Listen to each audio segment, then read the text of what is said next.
Bonjour à tous, bienvenue dans ce bref regard sur l'actualité.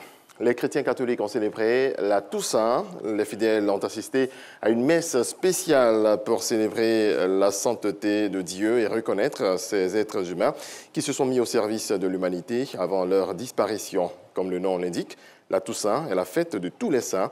Ce 1er novembre également a été l'occasion pour certains parents et proches des défunts de se rendre au cimetière pour un hommage aux disparus. La tradition veut alors que les vivants aillent fleurir la tombe des défunts avec lesquels ils gardent ainsi le lien. Cette célébration des morts devrait être faite en principe aujourd'hui, 2 novembre. Nos reporters ont tenté de comprendre pourquoi 2 journées en une finalement.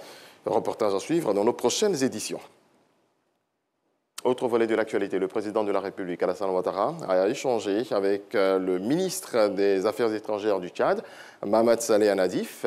Hier, le chef de la diplomatie tchadienne est venu remercier le président de la République pour son soutien et lui présenter sa nouvelle mission. On voit cela avec Jérôme Kofi Aboulin. Pour une transition réussie au Tchad, les autorités tchadiennes comptent sur le soutien de la Côte d'Ivoire. Présent sur les bords de la lagune ébriée, le ministre tchadien des Affaires étrangères a été reçu ce mardi par le président de la République, Alassane Ouattara. Une rencontre qui a été pour lui l'occasion d'évoquer avec le chef de l'État ivoirien l'accompagnement de la Côte d'Ivoire devant permettre au Tchad d'organiser des élections libres et apaisées. Vous savez que le Tchad est en période de transition. Elle demande beaucoup de soutien, beaucoup d'accompagnement. Et nous avons échangé autour des défis que nous aurons à faire.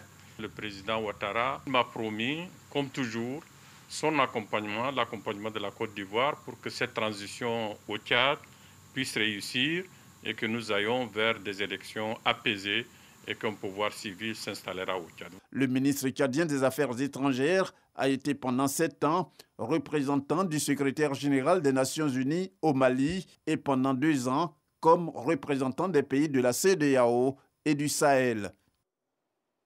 Dans le reste de l'actualité, la tension monte entre les 2 Corées. Pyongyang a tiré ce mercredi au moins 10 missiles du type varié, a rapporté l'armée sud-coréenne. L'un de ces missiles a franchi la frontière maritime disputée entre les 2 voisins et est tombé près des eaux sud-coréennes, ce qui constitue une invasion territoriale de fait, selon le président sud-coréen.